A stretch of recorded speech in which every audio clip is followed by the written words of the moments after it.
और निश्चित रूप से इससे पूर्व ये सारे शिक्षक के रूप में समाज को शिक्षित कर रहे थे और यही प्रेम है इनका शिक्षक का। जोरदार तालियों से स्वागत करें। गुरुर्ब्रह्मा गुरुर्विष्णु गुरुर्देवो महेश्वरा। गुरुर्ब्रह्मा गुरुर्विष्णु गुरुर्देवो महेश्वरा। गुरुर्साक्षात् परब्रह्मा तस्मै श्री गुरुवे नमः।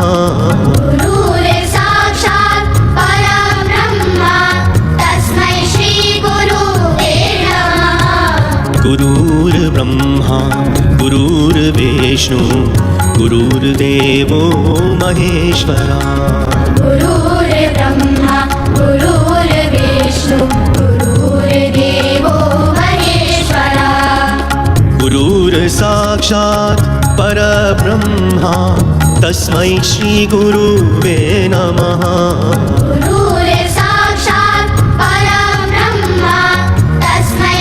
हेलो, जोरदार तालियों से स्वागत करें। हमेशा हम सबों पर गुरुओं का आशीर्वाद बना रहे और इसी कड़ी में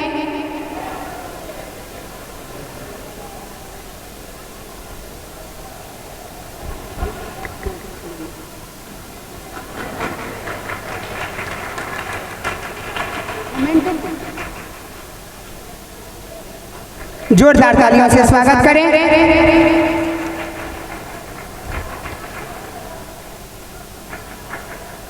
अपनों से बड़ों को सम्मानित कर हम सभी सम्मानित होते हैं, तो हम सभी सम्मानित हो रहे हैं, इसके लिए जोरदार तालियों से स्वागत करें। बहुत बहुत धन्यवाद सर। और इसी कड़ी में आपसे आग्रह करेंगे सर कि आप एक ओजस्वी आज शिक्षक दिवस के इस अवसर पर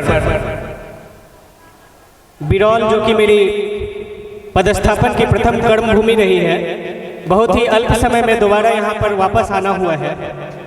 तो इसके लिए सबसे पहले तो आपको बहुत बहुत धन्यवाद। आपको नटवर जी को, ब्रजनंदन को, सोनू को, इन सबको बहुत बहुत धन्यवाद कि आपने जिद करके मुझे बुला ही लिया।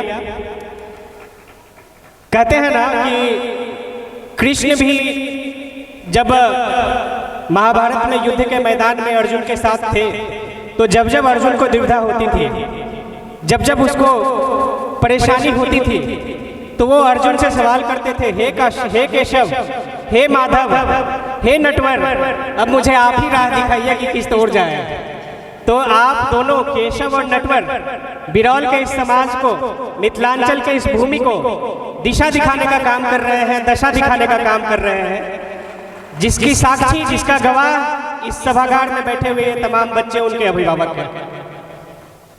अभी बात हो रही थी कि आज शिक्षक दिवस के अवसर पर शिक्षा का प्रयोजन क्या होना चाहिए। तो आप में से ही किसी ने कहा कि शिक्षा, या अभी जो गुरु पूजन की परंपरा आपने निभाई, यह एक परंपरा मात्र नहीं है। यह हमारे आचार विचार, हमारे दैनिक जीवन में किस तरह से हमें एक झुकने की आदत अपने आप में विकसित करनी चाहिए, उसका एक प्रयास मात्र, एक नमूना मात्र है। कहा जाता है जो बहुत शिक्षित हो जाते हैं वो अपने आप झुक जाते हैं। इसलिए कहा गया है कि नमन्ति फलिनो वृक्षा नमन्ति गुणिनो जना शुष्क वृक्षाश्च मूर्खाश्च न नमन्ति कदाचन। जिस पेड़ में फल होता है वो झुक जाता है, जिस व्यक्ति में गुण होता है वह भी झुक जाता है। और खड़ा कौन रहता है, सीधा खड़ा कौन रहता है? जो अड़ियल होता है, जो सूखा हुआ पेड़ होता है, जो निर्बुद्धि होता है, वह एकदम खड़ा होता है। इसलिए यदि हम झुकते हैं तो हम समाज का सृजन करते हैं। झुकती हुई स्त्रियां धान रोपती है, जिससे पैदावार होता है, और उसके बाद हम इस समाज, समस्त देश के व्यक्ति, विश्व के व्यक्ति उस धान के उपज को खाकर अपना अन्न भरते हैं। इसलिए झुकना हमारे शिक्षा का सबसे बड़ा गुण होना चाहिए।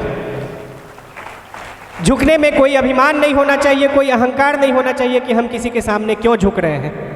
और अपने शिक्षकों के सामने तो हमें हमेशा नतमस्तक रहना चाहिए, झुक कर रहना चाहिए, क्योंकि झुकने से ऊपर से हमें आशीर्वाद मिलता है और उससे हमें ज्ञान की प्राप्ति होती है। भारत ही एकमात्र देश है जहाँ पर शिक्षकों के प्रति आज भी उस तरह का सम्मान है। आप यूरोप के देशों में जाएंगे तो इतना रिश्ता कॉमर्शियल हो गया है, प्रोफेशनल हो गया है, वाणिज्यिक हो गया है कि शिक्षा एक तरह से बिक रही है।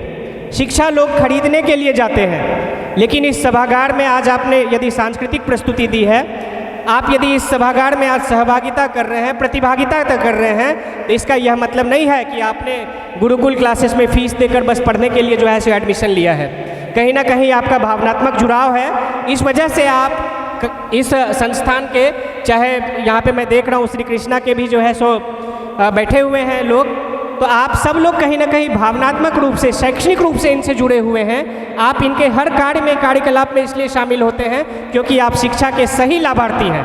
आप सिर्फ पैसे देकर शिक्षा खरीदने के लिए यहाँ पर नहीं आए हैं। और यह भाव हमारे अंदर में ताउम्र रहनी चाहिए कि हम शिक्षा को खरीद नहीं सकते हैं। हम तभी शिक्षित हो सकते हैं जब हमारे अंदर वो विनम्रता होगी, विनम्र भाव होगा, और हमें सीखने की जो है सो स्टूडेंट एक जो, चाहे मैं पदाधिकारी बन गया हूँ, चाहे मैं किसी भी उच्च पद पर चला जाऊँ, चाहे किसी भी निम्न पद पर रहूँ, लेकिन सीखने की प्रवृत्ति मनुष्य को ताउम्र अपने अंदर रखनी चाहिए। और जो मनुष्य सीखता है वही ऊपर के उत्कर्ष की ओर पहुँचता है।